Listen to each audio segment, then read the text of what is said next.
we're live. Good morning, everybody.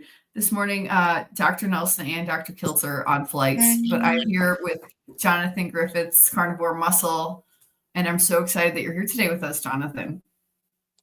Yeah, thanks for having me on. I appreciate it. We're gonna have to hold down the fort today, and we're gonna have to struggle immensely to answer all these fantastic carnivore-related questions. Yeah, exactly. I do want to say, when I started Carnivore, you were one of the first people I saw with Anthony Chafee on a live stream, and I was like, wow, this dude, he's so intelligent. That's what stuck in my mind. So everyone ask your questions. He knows how to answer them. Yeah, thanks. I appreciate that. I'm not gonna sit here and say I know everything at all, but I will say I am very well read in this subject. I've been at it for like 16 years, got my degree in it, coached hundreds of Wow. people. So I'm here from a point of, I'm not going to say a point of authority, but a point that I do understand what's going on with a lot of people, and I can empathize with a lot more people, just because of my various complex health history. But people like yourself inspire me. I mean, you're on these live streams, Aw. seems like every day, and that keeps me accountable as well for making content. It's not Oh, a wow. one-way loop. It's an all-round amalgamation of all our efforts in the carnivore space. So I appreciate people like you doing Oh, stuff thank like this. you. I love that. Thank you. Yeah, I'm here every morning unless I'm on a flight. I'm here every morning. Okay, so for people that might not know who you are, why don't you give like your little elevator pitch, how you came to carnivore, why you're still here, and also we talked about like having the diagnosis of autism, how that relates to it all. Yeah, sure. So I'm 29 years old. I'm going to be 30 in the end of this month. Granted, guys, someone comments below if they don't like me, I can troll, say, you look a lot older than that. Well, put yourself into my shoes and tell me that you'd look younger than me in my situation. Probably not.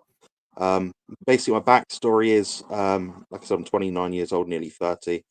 I came from a background of bodybuilding, so high carbohydrate, low Mm. moderate sort of fat, high protein sort of diet. So we're talking chicken, broccoli, rice, and a shed load of Haribo after the gym.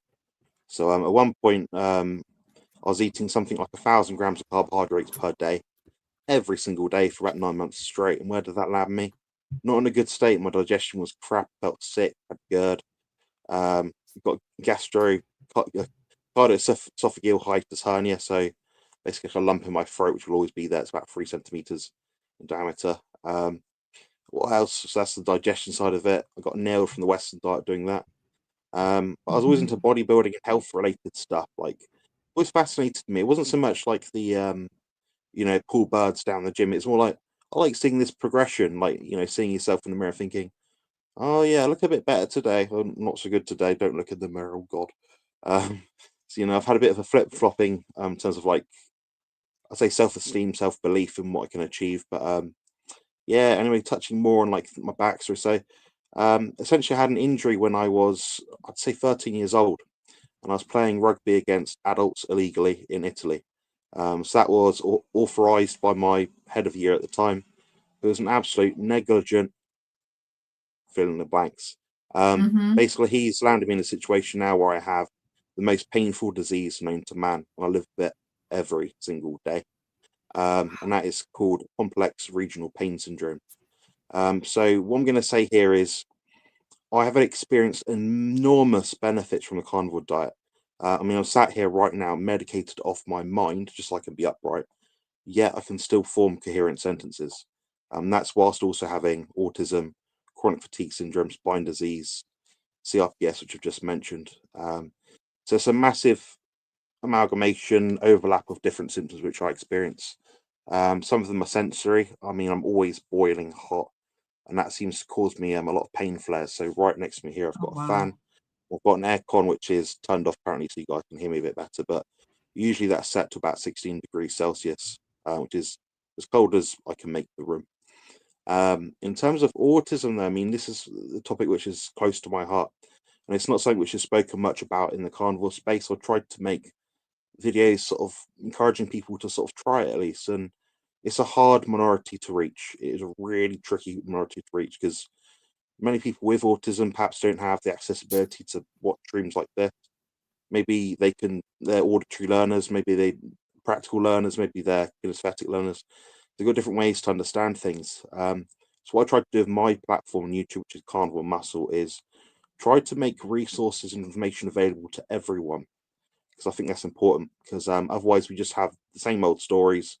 I'm not belittling these people for their experience at all, or anything like that. But if we go to carnivore space, it's I'm trying to resolve digestive issues, mental health. I don't know what else is there. The common one, type 2 diabetes, things like that. So a lot of like what we know can be put into remission quite achievably, quite soon. They're the sort of diseases which we can impact quite well, quite quickly with a carnivore diet. I've seen that with hundreds of people myself, got loads of testimonials which back it up. And I'm not someone here that's coming to you saying you have to follow this way of eating, but I'm saying you should have done, really, realistically. If you're watching this, you should have got on it last week or the week before, or ideally since birth. So I'm very much proponent of the carnivore diet for all people. Now my sort of experience in this space has been largely as a body composition coach. So it means I'm talking to people like yourself, people with different just health related issues, whether it be body composition as well or mental well-being, things like that. I try to present information that people can really understand and access, which just gets them from point A to point B as quickly as possible. Now a bit more about autism as well. So I was actually having speech and language therapy from a very young age. I couldn't Mm. talk for the first years of my life. I was very far behind, but I've managed to find ways around things, little biohacks, things here and there. And I'm a bit of a proponent of what Professor Bart Kay, speaks about a lot. So here's 5, health hacks, and they're things like the grounding, the right light exposure, carnivore diet, exercise to the right intensity, to the right, frequency, of the right specificity, things like that, and also things like just other silly biohacks, like buying good quality water, good quality foods. And I come from a background of working in a vegan health food store. And that was actually the time that I started the carnivore diet. This was back in February the 2nd, 2020. Yeah, 2020. So 02, 02, 2020, or something like that. I don't know. A lot of twos and a Yeah. lot of zeros. Mhm. Yeah, funny enough. So it's actually the vegan people around me that I was working with, and people that come in the shop that I noticed were so ill. They're coming in spending hundreds each month, and I do spend hundreds each month on supplements myself. That's because I'm trying to find this unique benefit, and if it means getting 1% relief in pain, you'll do anything to get it, honestly. But Right. it's not a mainstay, it's not imperative, but for me, some of these things do help. The fast forward 5.5 years down the line, I'm speaking to people like yourself, I like was great, Dr. Chafee, um, Bart K quite frequently, and I've got lots of friends in the space as well. And my most recent diagnosis was as a result of the symptoms that I was presenting. So I fulfilled all four criteria for something called the Budapest criteria, which are what they use to diagnose people with CRPS. Now, I have type 2 CRPS, complex regional pain syndrome. What that basically means is I experience an enormous amount of background pain all the time, and it Oh, is a wow. constant painful loop. Comparatively, it's much worse than childbirth, much worse than amputation. This is Oh, my wow. background based on pain. So do you understand now why the That's medications crazy. become a necessity? Yeah. Yeah, Because that's all the time. yeah, That's rough. That's hard. yeah. And oddly enough, the only times I get any real pain relief, like to the point that I don't really notice, is if I'm heavily medicated, in which case I can't perform tasks like this to talk to Hmm. people, or if I'm asleep, which is very sporadic, or if I'm in the gym, and that gives me a distraction from the pain, because the lactic acid burn is a different kind of pain to the pain I experience in my nerves, if that makes sense. So Yeah. yeah, that's largely where I'm at, and my diet, if anyone's wondering, is very high protein. I seem to have the genetics and polymorphisms that exclude me from following a typical carnivore diet, which is, for a lot of people, 1-to-1 ratio, roughly, what it's worth of protein to fat. I'm one of the unusual examples of someone that benefits from a very high protein intake. So, Okay. with that being said, I mean, my lowest intake this year, when preparing for a bodybuilding competition, which I did last week, I qualified for the British national finals as a disabled athlete. against Wow. non-handicapped competitors again. So I've done it twice now. And if that doesn't Wonderful. speak volumes about the carnivore diet, I don't know what does. Sure. But yeah, my macros as of the last point were 370 protein, 30 carbs, and 180 fat. And that was, I mean, people can ask about the carbs. Carbs Yeah. aren't carnivore. Well, eggs fit in a carnivore diet. Dairy fits in a carnivore diet. So I do Sure. consume those, and they're helpful to me. I mean, what I'm saying here is everyone's got their own sort of different, unique path on their carnivore diet. So when people say to me, "I just eat this," or "I only eat this," or "I have this sort of ratio or proportion," I think, well, fair enough. You got to that point. You know, we have this sort of general guide of what most people should do, but most people don't fit into these guidelines. That's why they're here. That's why they're doing the carnivore diet, because what else they're doing wasn't working before. So I've got an open Exactly. mind to sort of thing. But yeah, that's largely it. But I'm happy to detail anything else you want if you want more information about whatever I've spoken about. Oh, excellent. And do you do coaching as well, like carnivore coaching or coaching, bodybuilding coaching, right? Or just carnivore coaching? Carnivore coaching, but I do have a lot of bodybuilding competitors. So a lot of people come to me mostly for the body composition side of things. Yeah. Um, and I figure like it sounds really arrogant, but I just want to point out some realities here. Um, if you're someone that's trying to get into shape, who do you go to? Do you go to the guy who's 500 pounds and hasn't lost any weight, and he's a carnivore coach, or do you go to the guy that's done the British national finals as a disabled athlete and managed to do it on a carnivore strict diet? I think people You would know, want to come to you. yeah, that's the thing. So what I'm trying to get across here is everyone in this space has their niche. You're probably Right. not going to be better served going to me if you're a female postmenopausal and you're trying to get from, I don't know, 500 pounds to 400 pounds. There's other people that are better suited to you. You know, it's not that. Then if you're someone who's trying to get, adapt to the carnivore diet with a sport specific or body composition goal, then yeah, I'm probably going to be quite well served to help you out. And what I like to do is, as well as charge people affordable amounts. I see a lot of people in this space who are qualified with these Wednesday afternoon certificates in basket weaving, which is a bit of a quote from Professor Barkay there, where they've done basically a 2-week course on a carnivore diet, which you can pump out that information in about an hour. Yeah. They don't really have that experience, but I do. I've spoken with thousands of people in my life, working in shops and things and consulting, coaching with people. So I'm tooting my own horn here a bit, but I It's just see a okay. Go lot of ahead. misinformation. I just see a lot of information online. I mean, people, they sort of say, "Oh, eat this ratio protein to fat," and I'm like, "Yeah, but if that ratio is too much food for you, the ratio doesn't matter." Right. Um, 400 grams of fat per day is probably going to make most people fat.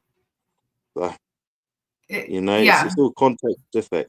Yeah, Sure, exactly. Oh, okay. So I have a question for you then before we get to the question. So I'm convincing my husband that at the end of August, we go to Machu Picchu. Do you know Machu Picchu is? Oh no, did I Mexico. lose you? It's in Peru. It's like in old ruins of an old Inca city, and it's 11,000 feet above sea level. Oh I'm wow. curious, Cool. what would you do to prep for that? Like, I'm super sedentary. I can do hikes. I do hikes, but what would you do to prep for that sort of thing? I need to close the door. Sorry, I don't want to wake up Yes, the right. kids. So what I'd probably do is I'd prepare you based on what the outcome was desired to be. So if Yeah, you know, for example, you're going to be walking up a hill for, let's say 10 kilometers, I don't know, yeah, and it's going to be 40 degrees Celsius or whatever that is in Fahrenheit. The way yeah. I'd probably go about doing that is pick the warmest day of the year wherever you're at right now, or the warmest time of the year, and do exactly that. So maybe it means if you've got aircon in your house, turn it off. Maybe Okay, that means you've got a set of stairs, but obviously you're not going to be walking all upstairs incline all the time. So you might say, right. I'm going to do 4 laps around the house. Then you're going to go up and up and down the stairs. I'm going to do that for 10 kilometers eventually. But you just phase that in gradually. So Okay. 1 kilometer, two, three. You go up in increments that suit you. And what you'll find is there'll almost always be a bottleneck in how much you can achieve or how much you can progress week to week. Okay. So it's an unusual exponential. So you might find Hmm. that your initial fitness is going to be tricky to get a handle on. So if you're doing, say, 5,000 steps a day, 6,000 Yeah. might be okay. 7 Yeah. might be too much. If you run Okay. 6,000 one week, 6,000 next week, then over time you'll notice, oh, it's easier now. My resting heart rate's gone down. I'm recovering quicker from that exertion. You Okay. add maybe 500 steps or something.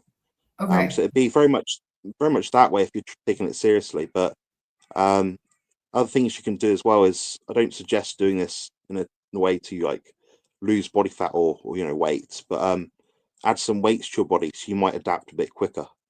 So that might mean you wear a Oh, rucksack with okay. shopping in it. So That's a good you idea can because do we that. are gonna have backpacks. Yeah, exactly. So say if you know you're carrying a 20-kilo backpack, add 20 kilos to your body. Just do Okay. it gradually over time. That's probably the best way to do it. I mean, dietary wise, you probably notice your appetite will increase. Yeah. And it will increase just to compensate for the amount of food that you're needing to match your expenditure. So Sure. you might expect the first week your appetite goes up maybe 10%. So what I'd be doing with my guys or girls that I work with is I'd be saying, give me your appetite score out of 7 or something. 4 being, yeah, I'm quite hungry, not that hungry. 5 being, yeah, I'm actually quite hungry. 6 being, I'm not eating enough. I'm losing weight. I feel drained, but Okay. grey eye circles, stuff like that. So I'll be trying to find some sort of recovery metric that you can track as well. Okay. Um, how your knees feel, something like that. So Yeah. give yourself a score every week or every day or something which you can stick to and Okay, good. measure it that way. Yeah, because I've almost convinced him, and you have to book the tickets now, and it's 2 months to wait to get on that tour. So I have 2 months to prep for it. We did some hiking in the mountains a couple months ago, and we were all toast because we Yeah, just went. It was like up and down for miles. It was rough. So yeah. I We've want to got be someone here. prepared this time. What was that? Hello, we've got someone here saying you can take the train. You don't have to hike. It's a much more sensible idea. I don't really. I thought you had to actually hike. Oh well, that is much more sensible. But I should still prepare. Probably there's some walking. Yeah, you've got Um. that. These things are goalposts, aren't they? You've always Yeah. got to have the next thing to look at. Especially if you're a go-getter, which I know you are. So you have to Yeah. be that way. Yeah. Yeah. For sure. Here we go.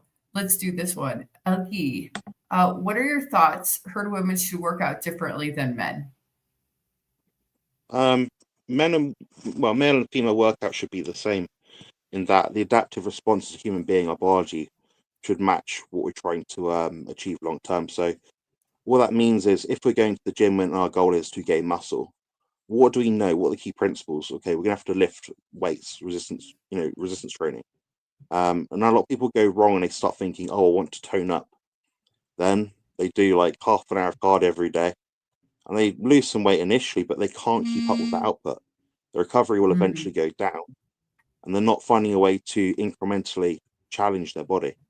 So that's what I'd say. Find a resistance training program which kind of matches your output. And what we've actually found in recent literature, so I don't have a citation to give you because I don't remember every single thing that I read and every single bookmark that I have on my tabs here, but there is some recent research which suggested that your with your post premenopausal, your training should match what it would be otherwise if you're a male or a female. mm, But I have noticed that women tend to have a higher recovery capacity than men. But I'm hmm, only saying that in the context of frequency. However, the confounding variable to that one is women can't activate their muscle fibers to such a great degree as opposed to men. Therefore, they can do more because they're not reaching that upper threshold of fatigue. I'm not saying that women don't because they don't try. It's just a scientific fact. You put, a man and a woman, equal life experience, whatever, onto, say, a bench press or a leg press, the man's going to go to a greater degree of failure than the female in most instances. It's the way we're driven sort of thing, and men are very competitive, and That's just the way that we are. So we can reach a higher fast twitch muscle fiber threshold. That's the only instance where I'd see it changing, just from a point of view from training frequency. But largely speaking, the people that I work with train between 1 and 4 times per week. And 4 times is probably even a bit too much for a lot of people anyway. So I'd say that the guidelines of brackets are pretty much the same.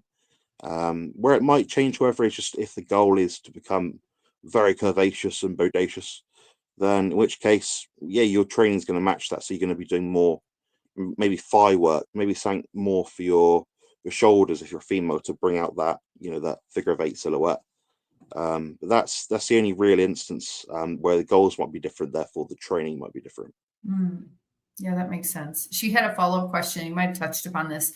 How difficult is it to build muscle as a postmenopausal woman? If you know. Yeah, I mean, it's not too difficult. What I'd say is you've got to be very specific with your goals. A lot of people will say, oh, we can gain 10 pounds of muscle in your first year. Yeah, maybe, but a lot of people, if they're 60, 70 years old, maybe, I don't know, it's going to be a lot harder because they just don't have as much testosterone. That's even for females, they just don't have much testosterone at that age. Also, adrenal function might be weakened. The leptin response might be suboptimal. The thyroid hormone output will be a bit less.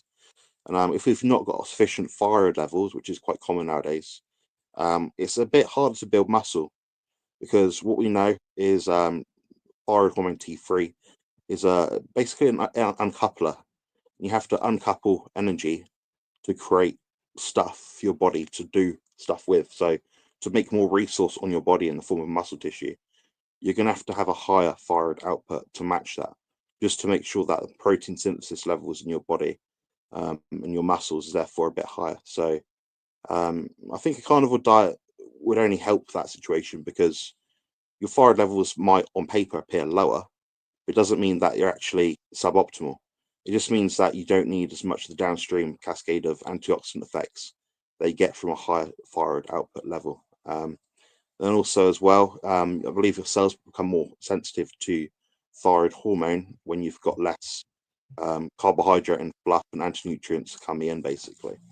So I think it's a more beneficial approach. And also, people that might deal with a lot of muscle soreness after the gym, particularly if they're not well, postmenopausal maybe, they actually find that a little decrease slightly. I believe this is because their levels of muscle carnosine are a bit higher, which is a lactic acid buffer. Now, carnosine is an amino acid. We basically have to get it through our diet or other sort of mean supplements, things like that. And what that does is it buffers lactic acid, so we can train to a higher threshold of exertion. So, when you're doing a leg press in the gym, you're doing leg extensions, you do 10 reps and that 11th rep is just burning. We'll notice that 11th rep, it'll still hurt a bit, but it won't burn quite as much. Therefore, you can progress the 12th rep. So that's what I found. And I found that across the board with everyone I've worked with, they just don't notice as much muscle soreness, which is quite helpful if you're someone that can't move around much. You don't want to be sore if you're trying to struggle with the stairs each day. Yeah. Okay, next question. Let's see. Don Smith, what does BSC on Jonathan's name stand for? Big sugar chocolate. BSc stands for Bachelor of Science. So it's by degree. So Bachelor of Science is I guess the field, the curriculum, and my BSc is in human nutrition. So I'm a Bachelor of Science in human nutrition. Okay, that's interesting. Do you feel you learned anything useful? I learned a lot of the standard stuff, and a lot of questions I had were not answered, put it that way, when I was in university. But I learned enough to understand biochemistry, advanced statistics, biology,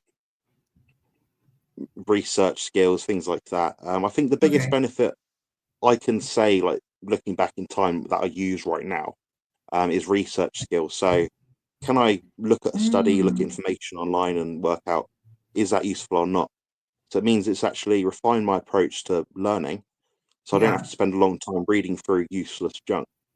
Okay. And there's a lot of useless junk out there. So It's very true. Okay, well, that's great. Lindsay, what is a realistic timeline for women to lose 100 pounds and get ready for a bikini contest? Asking for a friend. that's a good question. Yeah. So what we typically say amongst coaches in the bodybuilding space is to lose somewhere around 0.5 to 1% of your total body weight per week. So if, for example, you are, let's guess this person's 220 pounds, they want to get to 120 to compete. They're looking at something like, I don't know, what is that? 1 to 2 pounds per week, and that's quite a sustainable amount.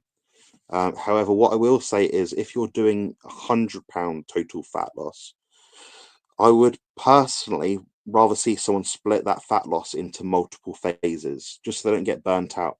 They've got like a little bit of a leeway, maybe every 2 to 3 months, where they can say, yeah, I'm going to sort of go onto baseline diet a bit, eat a bit more. And when I say a bit more, I don't mean stuff in your face. I just mean maybe eating satiety. You might do that for something like 2 to 7 days, but it does depend how lean you are. If you're not recovering from exercise in the gym and you're very lean, you might need more days. So it might be the whole week that you take, off. However, I would suggest that someone does take at least 2 days off every now and then, maybe every 2 to 3 months, just to reset leptin levels, things like that. What they'll actually find is when you increase food intake, your circulating insulin levels will increase. That's not necessarily a bad thing, because that also has a cascade effect in the leptin response that your body has, and therefore your circadian rhythm, therefore your thyroid hormone output. Therefore, effectively, sort of make that dip, your metabolism starts to lower a bit. Your non-exercise activity thermogenesis might start to lower a bit, so your day-to-day burn, so to speak, might go down. But what you can do is have that little bump in food that will kick things back up. Your gastric motility will start to pick up again, so you'll go to the loo a bit more. Oh, damn, look, you've shifted 2 pounds the next day sometimes. So it does effectively work that way. And I'm not saying you're doing that and eating more food makes you lose more fat. Generally speaking, the less food you eat, the less fat you'll have. But what I am saying is sometimes you have to take a step back to take 2 steps forward. And that's where a lot of people go wrong. So I'll be looking at one, phasing in the diet gradually. Two, doing it, in this instance, maybe 1 to 2 pounds per week. Then you might be looking at achieving that sort of goal of 100-pound fat loss in, I'd say, 6 to 8 months. You'll be able to do that quite efficiently, quite sustainably. But it does depend where you start. If you start at 400 pounds, you want to get on stage in a bikini show at 300 pounds. I wouldn't advise it personally, but it just means that your rate of loss might be a bit faster because you've got a higher original initial fat loss amount to lose. Okay, great. Oh, I'll answer this one. The hashtag today is hashtag muscle to get in the giveaway. Yeah, Jonathan, I don't know why your name would never show up. Somebody else was having that problem before. I have no idea. No idea why that was happening on in the giveaways. Chuck, do you ever add any carbs? What type of fats do you eat? Great info and story. Thank you. Yeah, thank you. I appreciate the kind words. I don't add carbs, so to speak. So, like I said at the start, my carb intake, I'm not going to say it's exactly 30 grams every day or exactly 20 grams. Generally speaking, I'm always below 30 grams and have been for quite a long time. I had some treats the other day, but I just came off a bodybuilding competition, and being that lean for that long is not fun. So I had like some duck food basically, but that's a topic for another day. But yeah, Dog food. it's coming Rick is from here. Rick's here. That's good to see. Yeah. Yeah. It's coming from eggs, dairy, coffee.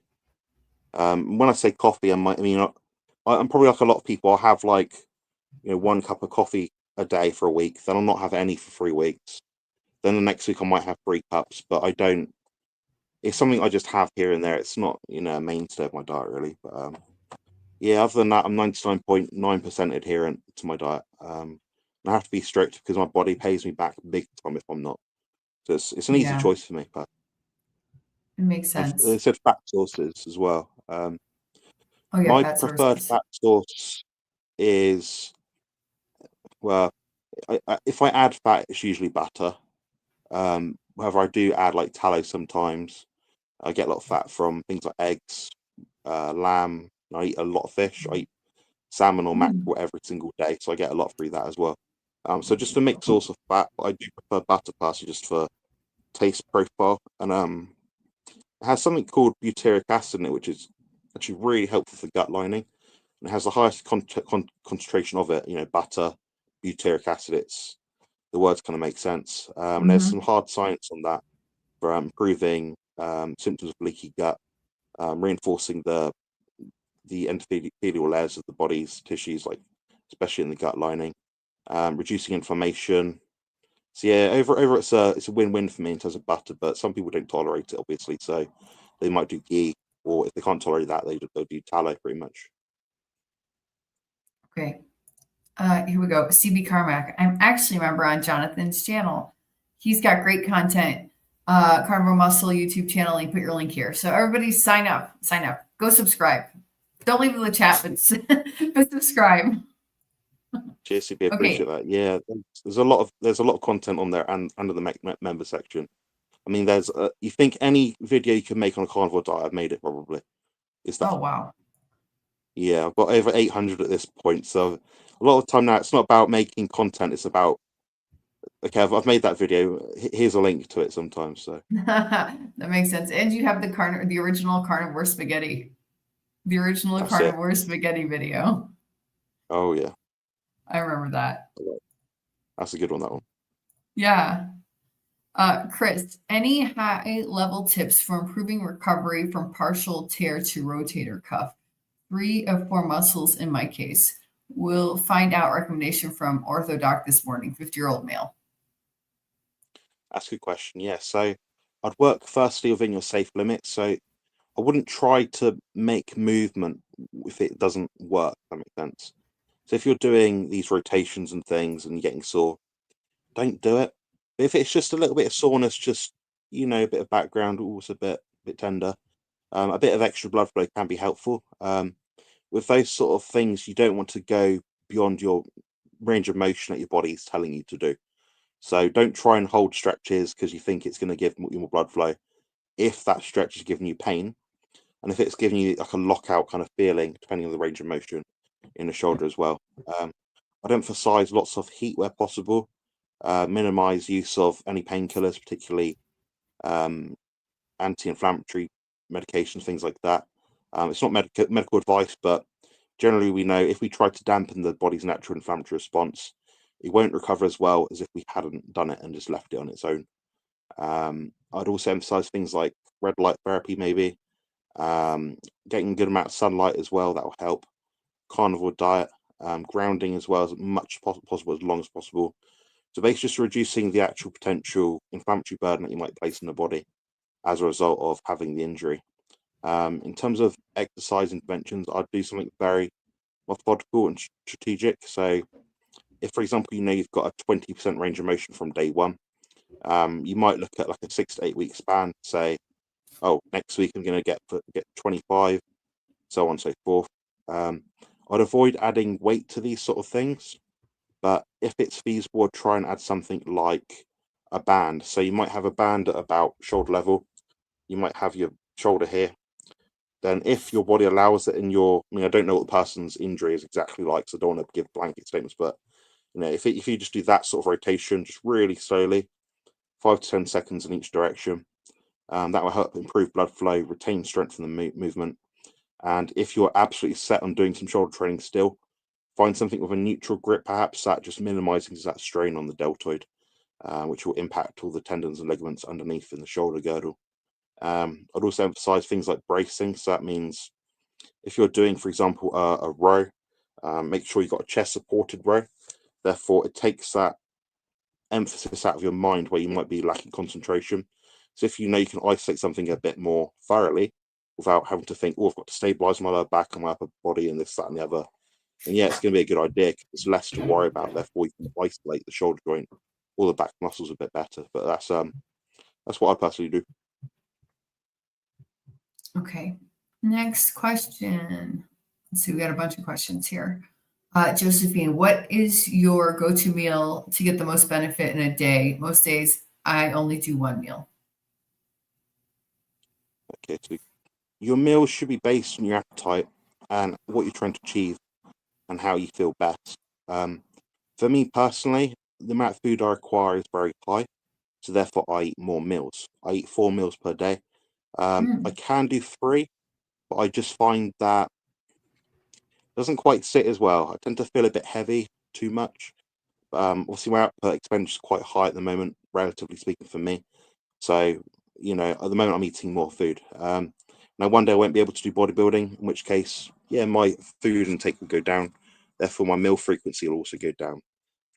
There isn't any drastic difference or improvements when having, say, 1 meal to two, or 2 to 3, or 3 to 4, so on and so forth. But if that fourth meal is keeping you up at night because you're bloated, go down to three. If three is still too much, maybe do 2 meals and a snack. I typically find most people in the carnivore way of eating are eating between 2 and 3 meals per day. Usually for men it's about two, women it's about two and a half, so 2 meals and a snack, something like that. And some people it just fits in with their lifestyle. They've got kids, for example, like yourself, Elia. Hmm. You might then have 3 meals per day because you can sit down at breakfast, lunch, and dinner, maybe, and have your meals with them. So you got to remember people around you as well. They might want to sort of sit down and eat with you sometimes. You got to be slightly adaptive as well. Um, in terms of recovery, you just have to make sure you get enough food in during that time. There's lots of recovery biohacks you can use, but I first look at finding a way to track it. So, for example, if you know you do leg day and you're at the gym and your legs are always sore and they're not getting bigger, do a bit less. Your body's probably saying, I can't recover from this, can't adapt from this, therefore I need to do less in the gym. So a lot of it, as cliche as it sounds, a lot of it is listening to your body, but you've got to listen to your body under the context of finding the right metrics, measurements, recovery capacity that you can track. So what I typically tell people is that your biggest issue of bodybuilding is recovery. It's the largest bottleneck we have because I can hold a gun to someone's head and make them do all the reps. Um, I can hold a gun to someone's head and make them eat all the food. If they're not switching off at night, they're still watching these videos at like midnight. And I get a lot of coaching clients sort of message me late at night or in my morning. Oh, I'm struggling to recover. I'm not recovering well this week. I'm like, yeah, because you're liking my posts on Instagram at 4 in the morning. There's your issue. So it's you see what I mean. As much as it's good to try and get the duration of sleep in, it's more important to get the quality in. And for some people, by default, their plan, their way of living doesn't allow them to sleep at certain times. I'd say it's probably the biggest implicator of just poor outcomes is that people don't go to bed at night and switch off. So Right. the best bodybuilders, for example, are the people that relax the best. I typically find. So Okay. Julie Marie, thoughts on 3X Dr. Jocquish or he, band training? If do you know who that is? yeah, uh, see, he's a friend of mine. Yeah, oh, yeah, nice. How do you yeah. say So his he name? Dr. John Jakish. Jaquish. Okay. So Yeah, what are you band training? What do you think about it? I think it works quite well, to be honest. I think there's some limitations with some exercises for me personally, which just don't work. So a lot of the bent over row stuff, I've got a bad spine; it just doesn't suit me. So I do a lot of chest Mm, supported rows. So a lot of back exercises might not work for me. Hip hinges and deadlifts don't really work for me. But if you've got a piece of equipment like that at home and you can't get to a gym, it's very useful and it'll go a long way, I think. Um, I like that you can emphasize certain areas of the strength curve. So you can keep pumping out the reps and eventually get to a point where you can just do half the rep, then so on and so forth. Um, I like that it emphasizes time and tension as well because you end up doing more reps, but you end up sort of tackling the muscle from a different angle that you usually do it if you're a nature. So the adaptive response can be quite significant. I find people can train more frequently with that, which is quite cool if you like training more. But your volume in terms of how much you do in the gym would have to decrease by default, just to give you that recovery capacity that you need to get better and adapt. Um, I overrate it. I think it's a good product, a good useful tool if you can afford it and you got the money for it. Um, Outside of that, you've got general calisthenics, which work quite well. The only limitation of those is they can cause joint problems.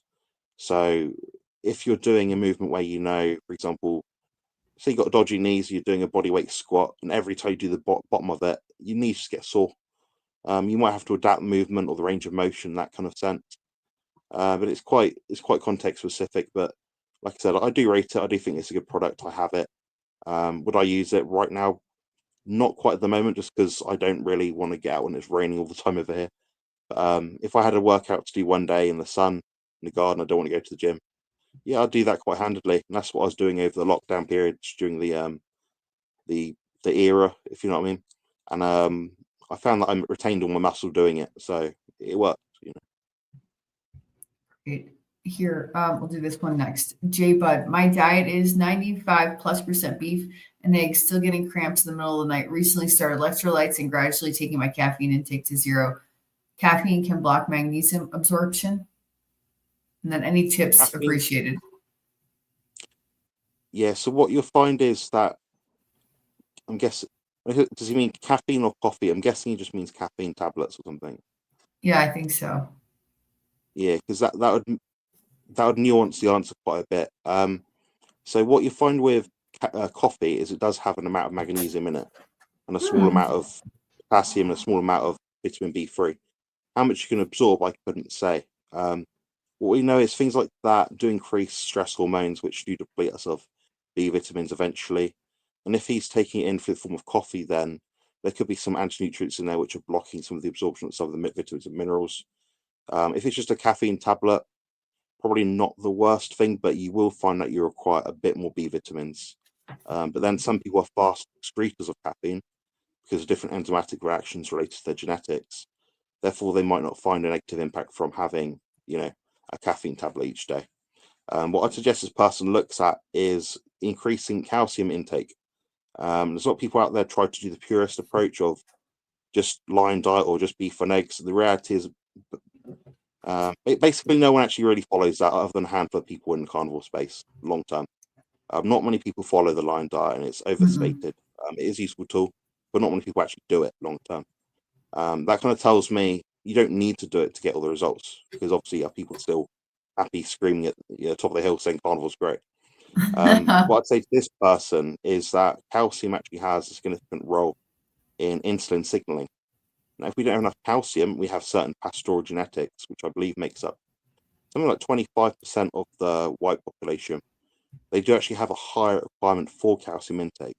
So that might mean you have, I don't know, something with more calcium in it. So it might mean sardines with the bones in. It might mean you make some bone broth or something with extra calcium in it.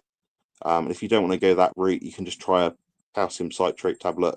I'm talking like 100 milligram tablet, next to nothing. Take that, see if that helps you. What I find with magnesium is there is definitely a benefit to be had. But if you're already patching up that gap and you found that the magnesium, low caffeine, beef and eggs combination isn't putting your cramping electrolyte issues into remission, it's probably not those minerals or those things that you need to look at. You probably need to add something in, because you've already done the restriction. What are you going to do next? There's obviously some sort of signaling thing here. It could be that your insulin level's too low. It could be that your fat's too low, so the protein's not being insulinogenic enough to actually cause the kidneys to excrete the right amount of electrolytes into the body as the body requires. So there's a lot to nail down. You wouldn't really be able to pick it apart without trying it, but I'd do the experiment I recommended. So whether that being adding dairy, sardine, bone broth, something like that, calcium tablet, try one of those. You might find you've got good benefit from it. Excellent. What do you think about pork? I think pork's generally fine. I wouldn't make it the mainstay of my diet personally. If you're in a country where the pork is fed a suboptimal diet, especially. Personally, I don't eat it. I don't like it. I don't tolerate it. So Okay. but I'm not averted to someone in it, and I'd say maybe half the clients that I work with right now have pork or bacon in their diet to some degree. So it's I mean, I'm largely indifferent in the whole context of a carnivore diet, but if you're making an exclusive, I only eat bacon every day, then yeah, you could That's probably kind have of some weird. issues. Yeah, some people do, but I think you can have some issues. That's funny. I eat bacon. I actually, it's pork belly probably every day, but with eggs and beef. That's basically what I eat. But you reminded me that I should probably eat fish. I Yeah, should probably eat everyone some I speak fish. to does that. Fish for me is a biohack.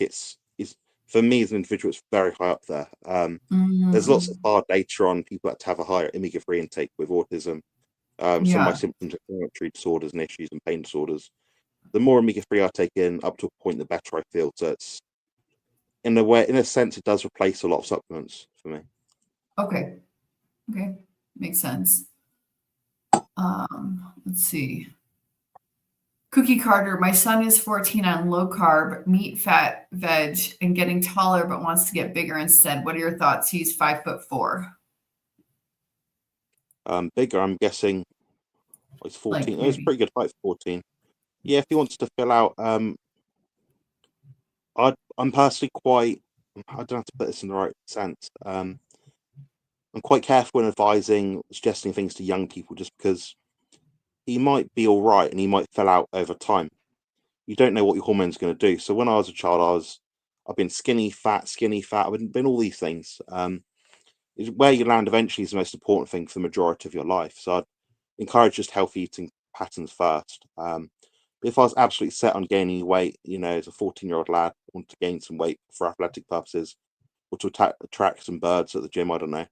Um, First thing, resistance training, of course. Generally, your appetite will increase to compensate for that adaptive response you'll get from the training.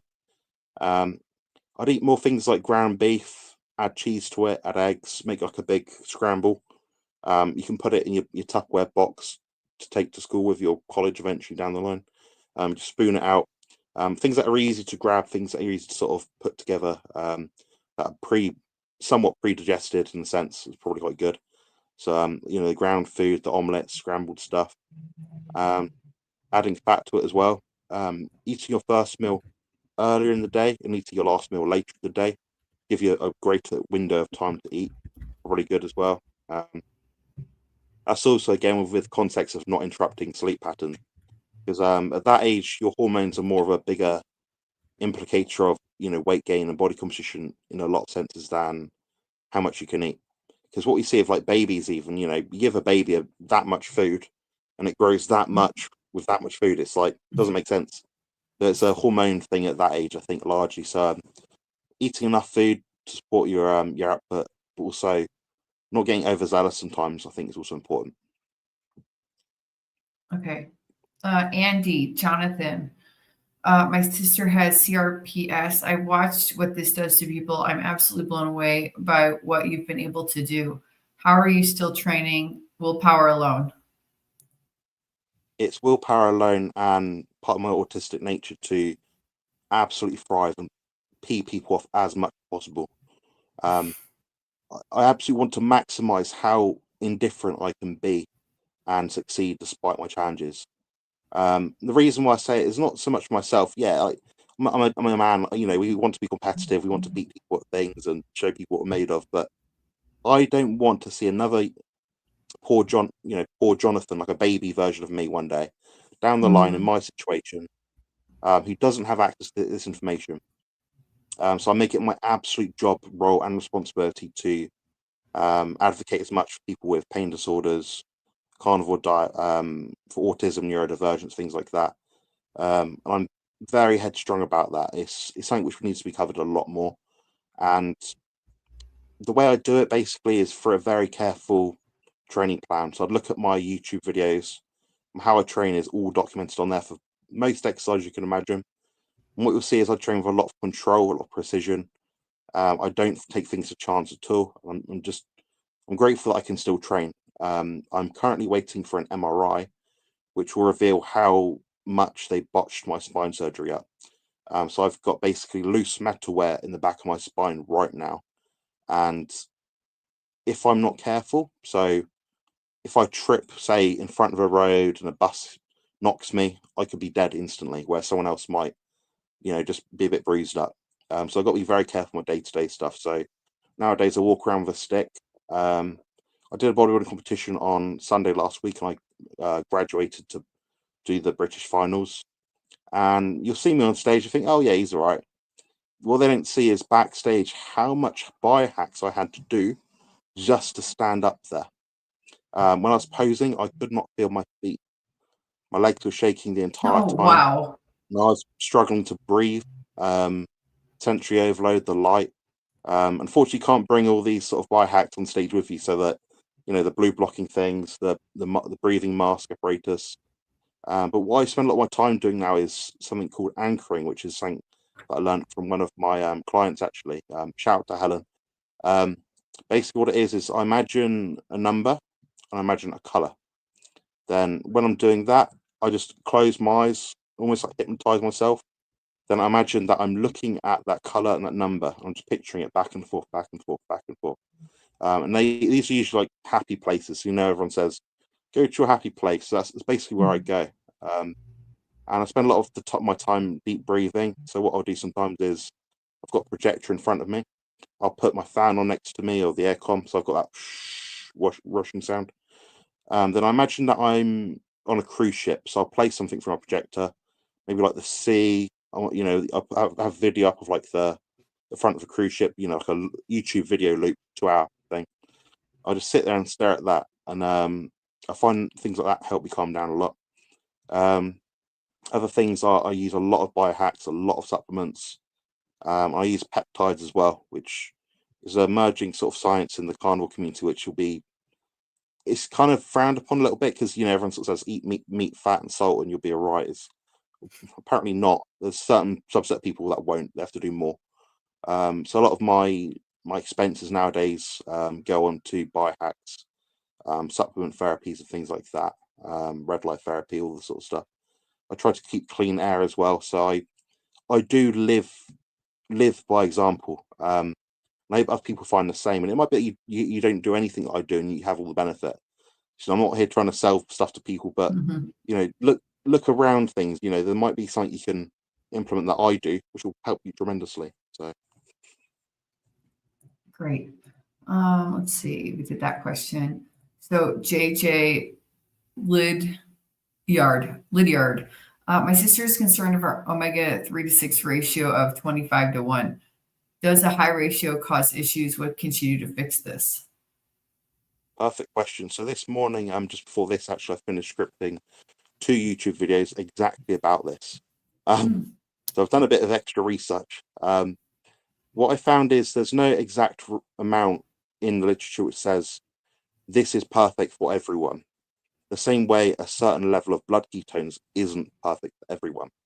There's some people that can't get into ketosis, or if they do, they feel like crap. I'm someone that generally feels best in terms of keto levels, blood for what it's worth. There's so many limitations to it, so I'm not telling people to go out and buy the sticks and urine stuff. But I'll say is I feel best at about 0.5 units to 1. Now, the same thing's pretty much true for the omega-3 ratio. The longer that you've been in a situation with a high inflammatory diet with lots of seed oils, the more interventions you'll need to get that omega-3 to omega-6 ratio more balanced. Now, when I say balance, I don't mean 1 to 1. I mean whatever that means to you as an individual. So it might mean that you feel great at 1 to 8, 1 to 6, 1 to 10. What I'll be looking at more closely is the indices, that is percentage. I believe mine's something like 14%. A lot of people out there, if you're following Western diets, probably like 4%.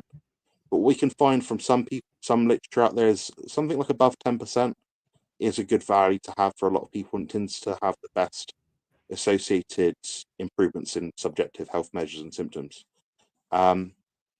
If I had to sort of wildly guess for most people, I mean, my ratio is 1 to 1. If I had to guess for most people, something like 1 to 1 to about 1 to 8 is probably optimal.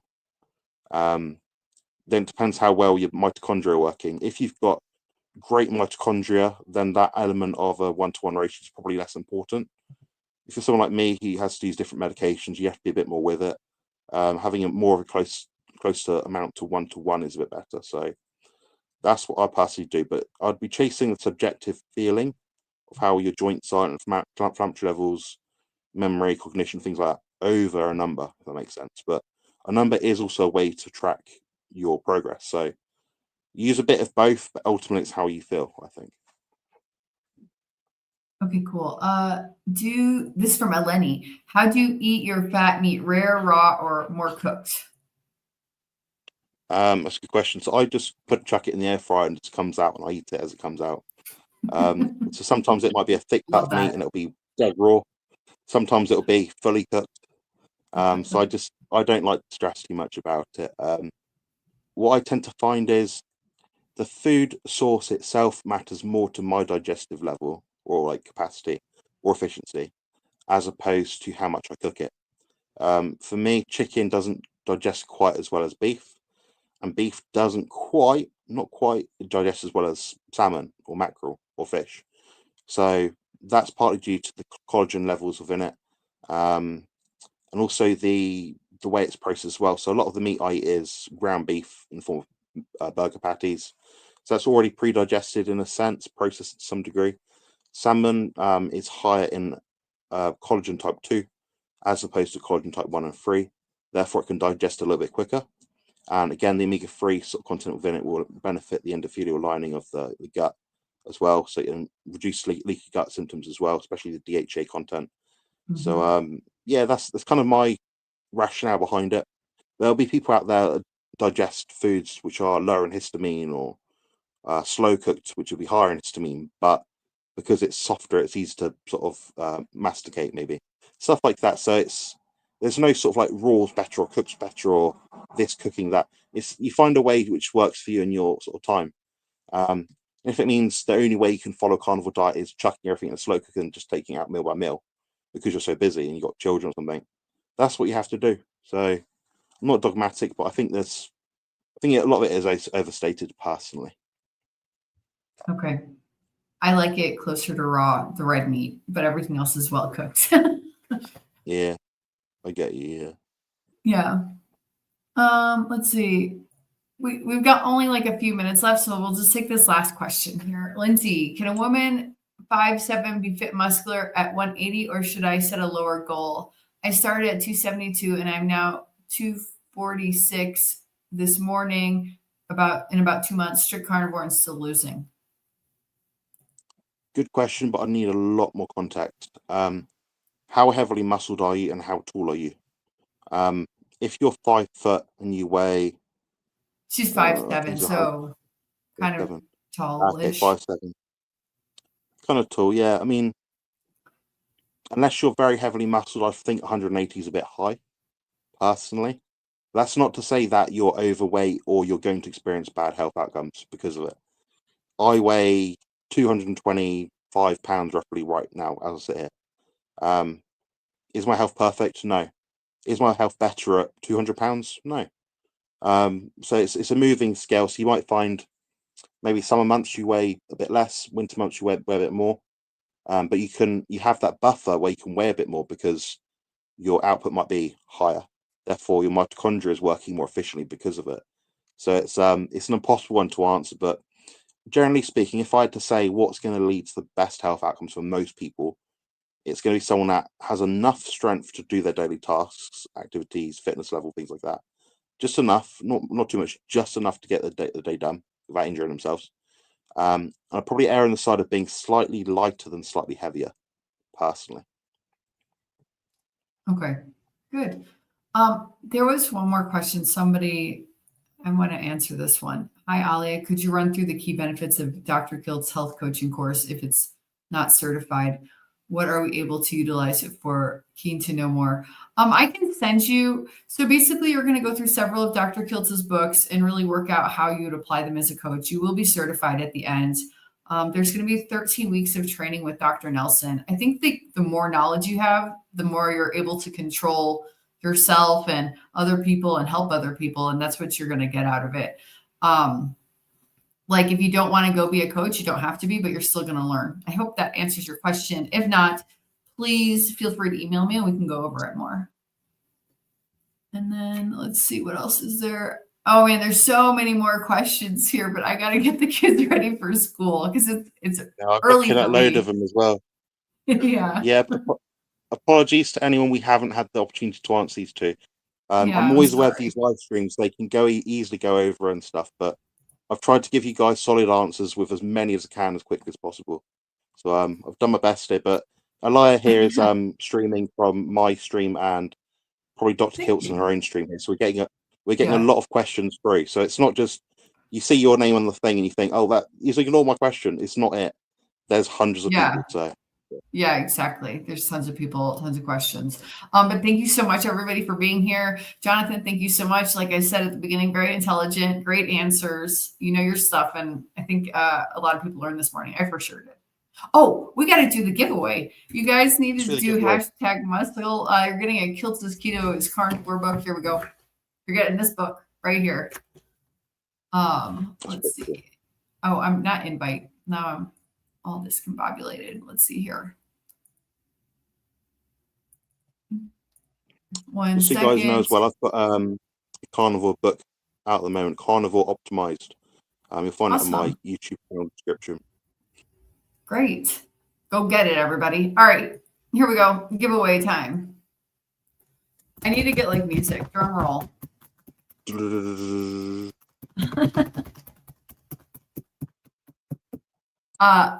Goret, I hope I said your name right. I'm not even going to try to pronounce your last name. Please email me at alia@drkiltz.com. It's okay. Thank you. ALIA at doctor spelled out.com. alia@drkiltz.com. And I will get that sent to you. I need to know your address and your phone number. Thank you so much. There we go. All right, Jonathan, would you like to say anything to end the live stream? Yeah, I just want to thank you for giving the opportunity to come on. It's always good to collaborate with like-minded people and hopefully share some useful answers. Apologies if I do come across arrogant at the start, but I always end up doing these things, having to explain who I am, and it's people like, who are you to say this? It's like, I do know something. I've got a few things right, hopefully, but yeah, that's where I'm at. But yeah, we're going to continue to pump a good message out. And I appreciate people like yourself, and thanks very much everyone to join, and everyone that has joined my channel and isn't joined Elias yet, or the Kiltz podcast channel. Please do subscribe to everyone. Hopefully, we can put out more content like this, which helps people out. Yeah, exactly. Thank you so much. All right, everybody. See you all later.